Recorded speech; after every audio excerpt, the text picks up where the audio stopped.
Assalamualaikum warahmatullahi wabarakatuh. Izin perkenalkan diri, nama saya Utari Harsi Putri, NPM 1921020221, Prodi Hukum Tata Negara semester 7.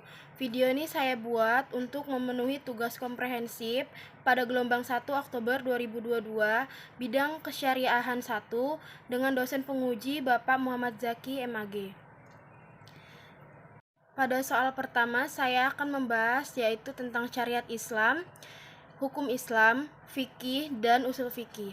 Yang pertama ada syariat Islam. Syariat Islam adalah hukum agama yang menetapkan peraturan hidup manusia, hubungan manusia dengan Allah Subhanahu wa taala, manusia dengan manusia, manusia dengan alam sekitar berdasarkan Al-Qur'an dan hadis. Dan yang kedua itu ada hukum Islam. Hukum Islam adalah aturan yang dibuat oleh Allah Subhanahu wa taala dan dibawa oleh seorang nabi, baik hukum yang mengatur tentang kepercayaan atau kaidah maupun hukum-hukum yang mengatur tentang perbuatan manusia umat muslim. Yang ketiga yaitu fikih. Fikih adalah salah satu bidang dalam syariat Islam yang secara khusus membahas persoalan hukum yang mengatur berbagai aspek kehidupan, baik kehidupan individu maupun masyarakat. Yang keempat yaitu usul fikih. Usul fikih adalah ilmu yang mengkaji dalil-dalil fikih berupa kaidah untuk mengetahui cara penggunaannya, mengetahui orang yang menggunakannya atau mutahid, dengan tujuan mengeluarkan hukum amali atau perbuatan dari dalil-dalil terperinci dan jelas. Soal yang berikutnya yaitu pemikiran politik menurut Imam Al-Mawardi, Al-Ghazali, dan Ibnu Taimiyah. Yang pertama, pemikiran politik menurut Imam Al-Mawardi yaitu imamah dilembagakan untuk menggantikan kenabian dalam rangka melindungi agama dan mengatur kehidupan dunia. Menurut Imam Al-Mawardi juga, menurutnya pandangan tersebut telah didasarkan pada realitas sejarah Khulafaur Rasyidin yang merupakan lambang kesatuan politik pada umat Islam.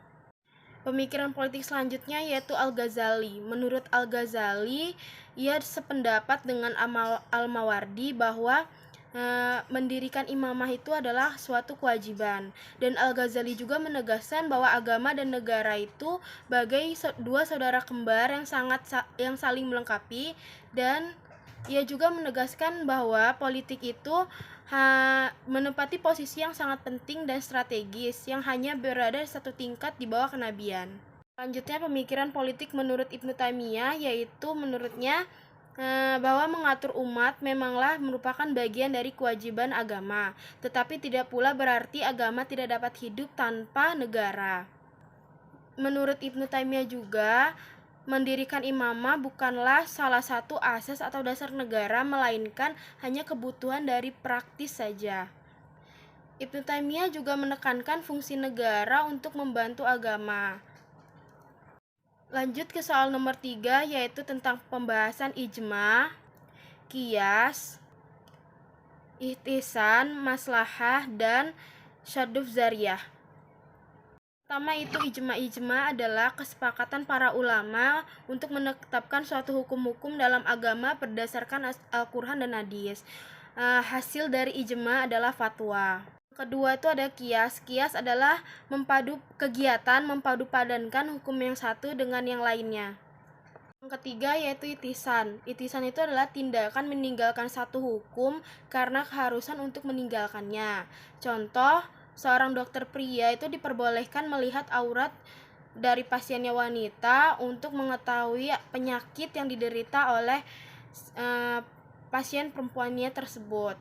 Maka untuk kemaslahatan pasien tersebut diperbolehkan dokter pria melihat aurat wanita. Yang keempat yaitu maslahah.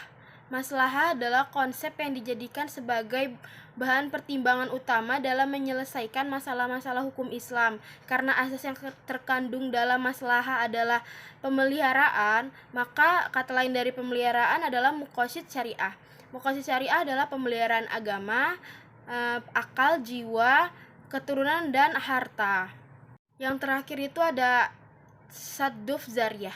Sadduf zariyah adalah menetapkan hukum larangan atas suatu perbuatan tertentu untuk mencegah terjadi hal lain yang dilarang.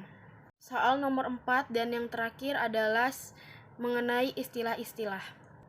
Yang A yaitu istilah siasah.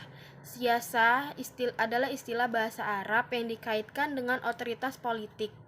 Dalam literatur pra-Islam, siasah itu merujuk pada manajemen urusan dalam suatu negeri. Yang B yaitu baiat. Baiat itu adalah istilah untuk upacara atau pengangkatan pelantikan kepala negara. Selanjutnya C yaitu khalifah. Khalifah adalah gelar yang diberikan kepada pemimpin Islam setelah Nabi Muhammad SAW itu wafat.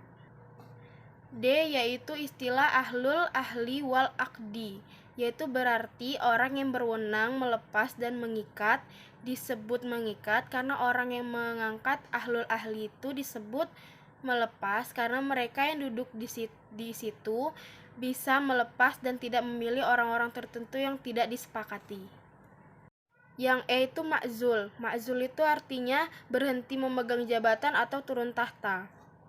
F yaitu konun. Konun merupakan undang-undang atau sejenis peraturan pemerintah daerah untuk mengatur masyarakat Aceh.